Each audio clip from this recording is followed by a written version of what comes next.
Twins look lifeless yet again. Shocker, they lose their fourth straight. Final score versus the Angels tonight, 6-1. Breaking it all down next on the Locked On Twins postcast.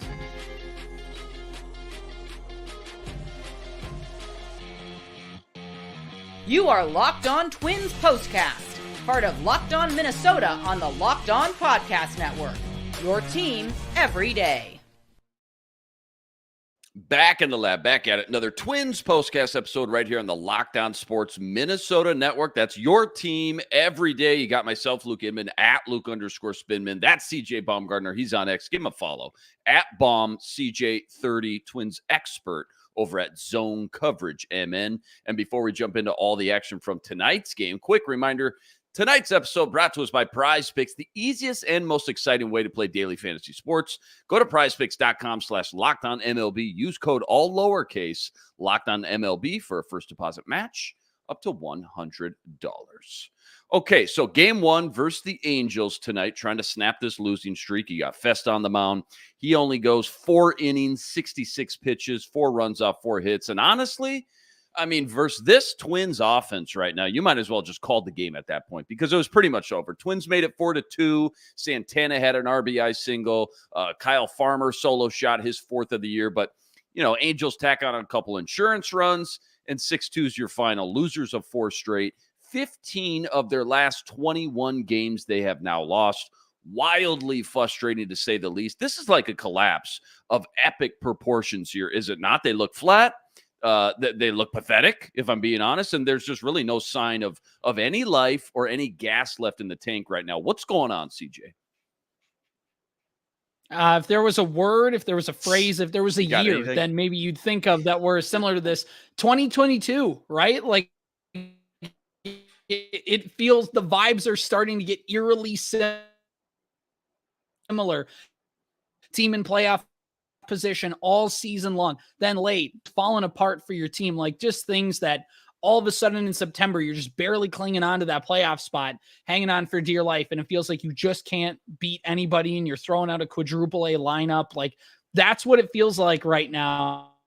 Where to start? Like, the bullpen's a mess, your inconsistency from rookie starting pitchers, the lineup being injured and just unproductive from some guys who you really we're expecting a lot from. It's approaching like total system failure kind of terminology here. We might be there. I mean, you say approaching, honestly, we might already be there. If not, we're flirting with that line right now. It's dangerously close. We usually talk injuries in segment 2. I'll just ask you now, Buxton, Correa, that was kind of the A topic today. I know Correa spoke to the media. What's the latest from what you've heard? Yeah, so Carlos Correa, according to the Twin Cities media who are down there speaking with him, really makes it sound like he's planning to come back. Now, of course, there's no specific day, there's no specific thing, but he's giving the impression that he will be back before the end of the regular season, which is needed. Byron Buxton, of course, had a setback with his hip when he had a couple of rehab games going back to back. It bothered him, and they shut him down. So, again, Buxton is a guy who will try and come back. So will Correa. Both those guys didn't, Carlos Correa has been out since the All-Star break, literally. So it's tough to say, but the implication is that whether they're fully healthy or not, they're going to be back at some point in the next couple weeks, I think would be fair to say. Let's look at just the, last handful of games, just for example, because when they lost Joe Ryan, like the A topic was, all right, pitching is what's going to doom this team. 2 runs tonight, 1 for 6 with runners in scoring position, 5 runners left on base, 2 runs combined in the entire Royals series, 2 runs combined in 3 games versus the Royals. They averaged 3.6 runs in their 4 games versus Tampa Bay, 3.6, and they scored like 7 runs versus the Blue Jays in 3 games. So I don't know what the stats are, but they got to be one of the bottom 10 offenses in the league. The last, I'm not even going to call it a small sample, the last 20, 25 games or so, right? Like, who else is worse than that offensive output during that stretch? Can't be many teams on that list. No, it can't be that many. Of course, I mean the White Sox probably are, but they're flirting with worst team in MLB history. So it's Right. not exactly company. Right. Just clearing that bar isn't necessarily like a feather in your cap. But yeah, I mean this Angels team was a team that wasn't really scoring runs, and they come in and drop 6 on you. The Angels are third in baseball, third bottom, I should say, Yeah. in runs scored. And you let them come in and drop 6 on you. And I know it's a rookie pitcher, but still, just 2 strike home runs did them in again today. And yeah, I mean, you can't win if you can't score. And the fact that it's so tough for this offense to scrape runs and to get big hits. And really, part of that is they're striking out a lot, just a lot of whiffs. I mean, Royce Lewis and Jose Miranda are exhibit A's because you can look at Michael Hellman. You can even look at Brooks Lee. You could look at Deshaun Kersey. Like those guys are rookies. Those are guys who are going to go through some slumps. But, with somebody like Jose Miranda and Royce Lewis, those are guys who you need a lot of production from. And they look lost, man. Like I tried to watch Miranda and Lewis's at-bats today. Lewis couldn't catch up to a fastball that was across the plate. Miranda's swinging at pitches that are just in the dirt. Like those are guys Rocco Baldelli called it unprofessional over the weekend. Those are unprofessional at bats. Those are guys who you expect more from. I guess my bigger picture point, I guess there was like, is 1 or 2 guys really going to be enough to make a difference at this point? Like, is a 70% hobbled Correa and Buxton going to like come in and save the day? Or is that just kind of wishful thinking and we're just kind of grasping at anything we can possibly grasp at right now? Yeah, I mean, it might be a little bit of that. Obviously, it takes more than one guy to put a lineup together. But, I mean, the Twins are struggling because they don't have Byron Buxton and Carlos Correa, who are 2 of their better hitters. And before both got injured, they were playing at very high level baseball, around their career averages. So yeah, are they going to go from scoring 2 runs a game to 6 runs a game every single night? No, but just the fact of having them in the lineup is going to help a little bit. And it's maybe just pushes things over the edge. Again, maybe you're not going to be the team maybe you were in late June, early July, but you at least aren't the team you are right now because this is pretty unwatchable. Anything is better than something at this point. Yeah, and you touched on at the top. Apparently, Rocco kind of ripped them a new one on Sunday too. Part of me likes it. Like there's a time to pat your players on the back. There's a time to light a fire underneath them. But part of me sits here wondering how much of this has been on Rocco's plate too, right? Like he needs to take some accountability for some of this blame too, right? What do you think? Players or coach kind of more to blame right now with these struggles they've been going through these last 20, 25 games or so?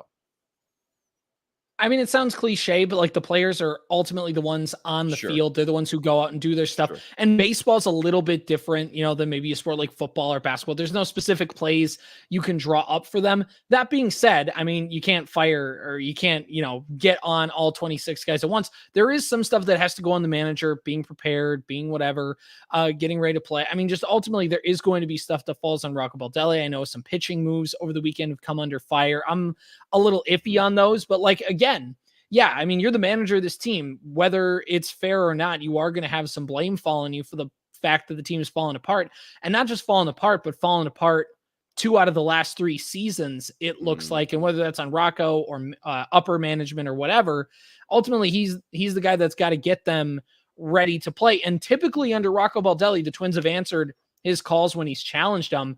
But man, after a weekend where less than 24 or a little over 24 hours after that closed door, ripping of the team and then going to the media and ripping the team and not something Rocco really does, to come out and play a game as flat as they did today, just not a great sign. Yeah, pulling Bailey Ober when he did versus the Padres, that was gut-wrenching. And because why? He gave up a homer to Manny Machado. Come on. And then all the bullpen moves like you talked about. I don't know. It just seems like he deserves plenty of criticism himself as well. David Festa today, not flawless by any means. Not a train wreck either. 4 innings, 4 hits, 4 earned, 4 Ks, 3 walks. Again, only 66 pitches. We're getting a bigger sample size now. What's the things you like most about his kind of major league debuts now, these last month and a half, 2 months, I guess? And what's he got to work on the most this upcoming offseason in your mind? I think what Festa, the scouting report on him was strikeouts, and that guy's able to get some swings and misses, and you can see that. And that'll play at the big league level, is him getting some swings and misses and missing bats. Now, the thing is, when he's not, he gets hit pretty hard. And you saw it today, he left some pitches out over the middle. And it's, again, pitching to a AAA hitter is a lot different than pitching even to a bad major league lineup, because he left a couple pitches with 2 strikes over the plate. I know one of them was like a 9-pitch at bat, 3-2, fine, I'll throw you one over, see if you can hit it. Well, in the big leagues, they're going to do that. In AAA, you can get away with that a little bit more. And it's going to be figuring out how to finish off hitters. And that's what separates big league pitchers who can pitch in this league for a long time from guys who come up and get washed out right away. He had some at-bats. Again, 2 of the home runs he gave up today, or I should say 2 of the big hits he gave up today were on pitches with 2 strikes. And Louis Varland is a guy who has a similar issue, right? Yeah. Is I can get 2 strikes on you, but I can't quite finish you off. And for Festa, that's what he's going to have to work on, doing it more consistently, I should say. He's shown flashes and clips and things where you go, okay, he can get swings and misses, but again, it's finding it consistently. That's really going to see if he can be a viable big league starter for the Twins for a while. Yeah, the good news is, I mean, you're doing the hard part. You're getting these guys behind 2 strikes in the count. You just got to find that finishing move to put them away. You're right. Rocco report time, game 1 versus the Angels. The Rocco report, it says what? I mean, the thing is, when the team plays this bad, again, after that closed door meeting, it might not be an X's and O's thing with Rocco today. It might just be yeah. And again, I'm not trying to read into this any more than it is. I'm not trying to make any big sweeping statements, but just not a good report card on the Rocco report for the fact of you challenge your guys and the next day they come up pretty flat. Because where do you go from here as a manager? You can only challenge them like that so many times. And there's 2 more games in the series. I get it, but your lineup just has been, it's not just the fact that they're not scoring runs. Again, it's the fact that he called it unprofessional. And you had guys like Royce and Miranda take some pretty unprofessional at-bats today. It's going to be a low grade for me on the Rocco report, simply as those guys just were not ready to play today. Yeah, well said. All right, plenty more deep dive from this one. Plus, got our nerdy stat of the day. That's all coming up right after this. Quick reminder, tonight's episode brought to you by eBay Motors. Passion, drive, patience, the formula for winning championships. Also, what keeps your ride or die alive. And eBay Motors, they got everything you need to maintain your vehicle and level it up to the ultimate peak performance. Superchargers, roof racks, exhaust kits, LED headlights, they got it all. And whether you're into speed, power, or style, they got you covered. 122 million parts for your number 1 ride or die. You'll always find exactly what you're looking for. And with eBay's Guaranteed Fit, your part guaranteed to fit your ride every time or your money back. With all the parts you need at the prices you want, easy to turn your car into the MVP and bring home that win. Keep your ride or die alive at ebaymotors.com. Eligible items only. Exclusions apply. eBay's Guaranteed Fit, only available to U.S. customers.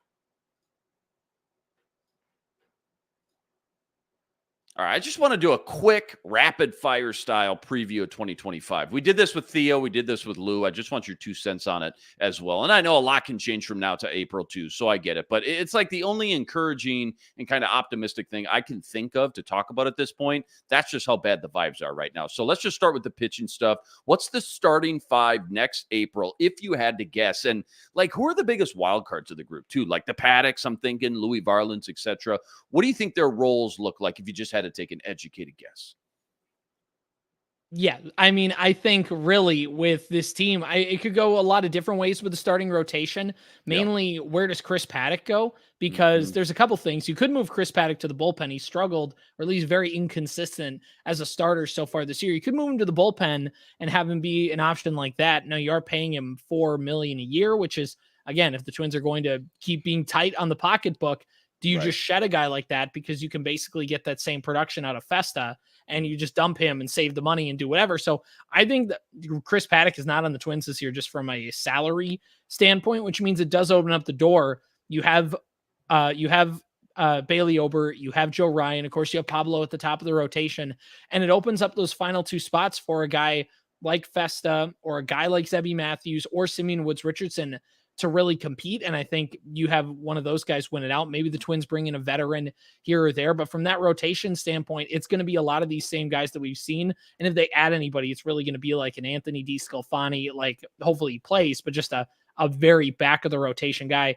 A lot of is what's intriguing, I think, but watching him now is we're watching the 2025 rotation right now, because I don't see it majorly changing from where it sits right now. Which isn't a bad thing with so many young guys. It's just taking that developmental step now from year 1 to year 2 and just building off some of their success already. We know Kepler won't be here. What's the outfield look like? Is there a chance we see Manuel Rodriguez as well next year too? Like, what's the kind of blueprint or I guess game plan for him as well? Not only Emmanuel Rodriguez, right? But there is like a non-zero chance that we see Walker Jenkins by next year. I mean, that's like obviously very high in the sky. That's very wishful thinking. But also, he's getting called up to Wichita for the final week of the Wind Surges season just to get some at-bats in Double-A. Maybe he starts the year in low or in high A and gets called up to Double-A quickly. But again, if you get to Double-A, look at Royce Lewis, look at a couple other guys. It's not unreasonable to have a guy from Double-A get called all the way up to the show. Right. There's a chance that you could see Walker Jenkins, but yeah, Manuel Rodriguez is much closer. He's in Triple-A. There's a chance he could make the team out of spring training. He's had some injury issues this season, which again, if he wasn't hurt, there's a good chance that he's already on this Twins team. And there's going to be some outfield spots open, right? So center field is Byron Buxton's. I think Matt Wallner slides in and takes Max Kepler's spot in right field, and left field's open for Kirilloff, for Larnach. Those guys could battle it out. But I think that the Twins would probably have that spot basically for Emmanuel Rodriguez if he can beat out those two guys for everyday playing time. And that could make it really intriguing. You got Wallner, who's got a cannon arm. You got Buxton, who's got the range. And then you have Emmanuel Rodriguez, who, of course, is the phenom guy, which would be very interesting, I think. That is very optimistic and a lot of encouragement around what that could look like in 2025. How about the infield? A lot of young, high-end premium talent there too, right? Brooks Lee, Royce Lewis, Correa, Miranda. What do you think the opening day infield is? And what's the biggest change you foresee happening from now until next April as well? Like, is Santana back, you think, or was that a one-year rental?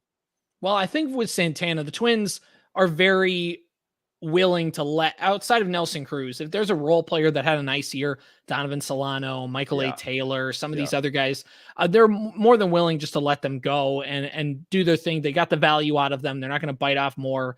Now Santana's been good and I wouldn't hate it, but again, you could see that, especially considering the infield is the most intriguing, right? Because at catcher, you have Jeffers, there's Camargo, there's Vasquez, like whatever, that could be interesting in and of itself. But really it's those 4 infield spots, because who does take first base? Is it Jose Miranda to slide him over? Is it Ed Julian to make room? Right. Because Carlos Correa is your opening day shortstop. That's that.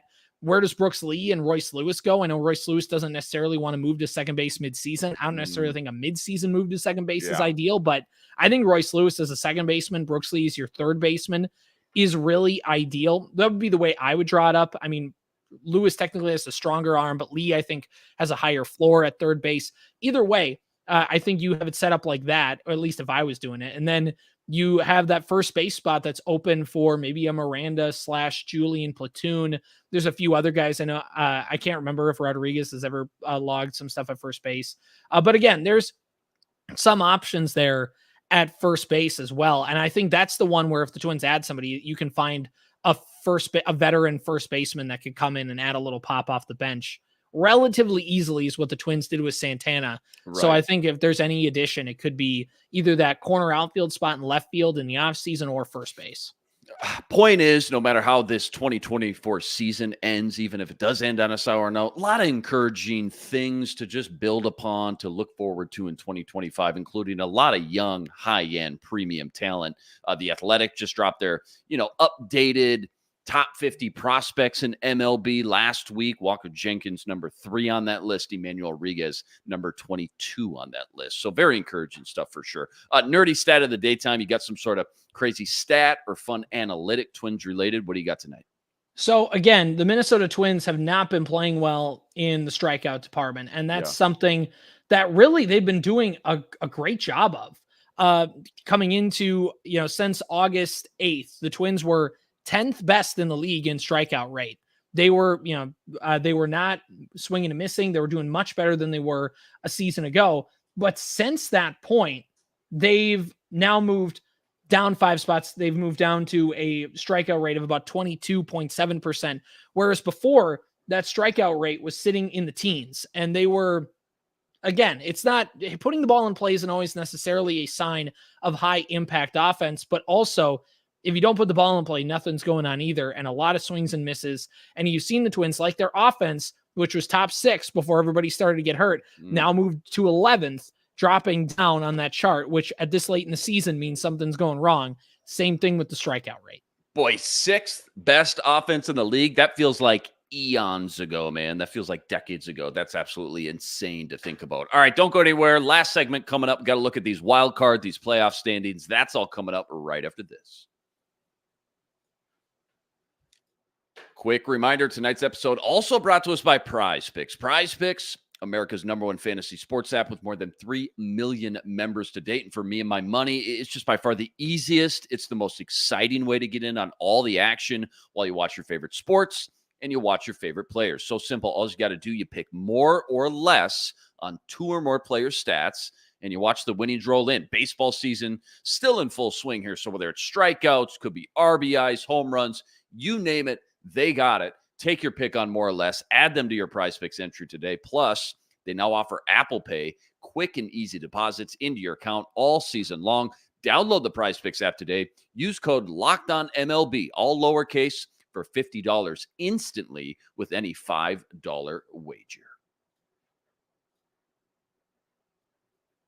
All right, game 2, you got Pablo on the mound. That's tomorrow, obviously. Zebby on the mound for game 3. Still don't know a ton about this Angels team, by the way. What's kind of the quick scouting report? What's Pablo got to do on the mound tomorrow to get a win? And what's some, any intriguing storylines, if you will, these last 2 games coming up?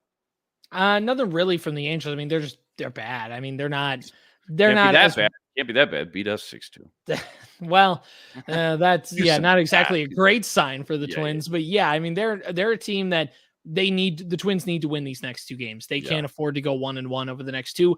And Pablo, again, this is a baseball cliche, is a stopper, right? He's your number 1. When you're in a skid, when you need a win, he's your stopper. He's going to stop the bad stretch you had. He's going to give you a chance to win. And he did that in his last start.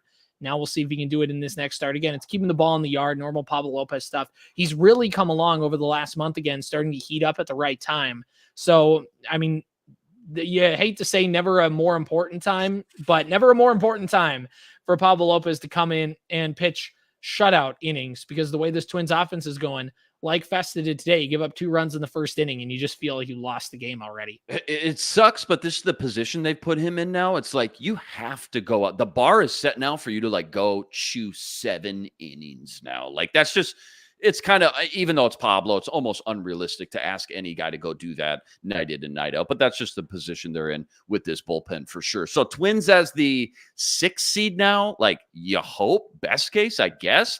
How scared are you of Detroit with just a few games? They're just a few games behind, kind of nipping at their heels. Because I remember sitting on here 2-3 weeks ago, and it was like, no chance, nothing to worry about, no big deal. And now I know I'm not the expert, but I feel like the panic meter's at absolute 10 out of 10 as far as possibly missing the playoffs altogether.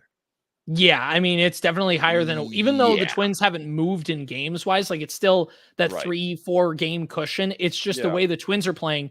I get it that with every game, the Twins playoff odds go up more and more as long as they're in that playoff position. Mm-hmm. But you have to still win some. You still have to get, a little bit more on this if you want to make the postseason. And with Detroit and Seattle, who are right behind them, the good news is, and Boston, by the way, started cut. Yeah, Boston as well. They're all 3 games back. Detroit, Boston, Seattle. So continue.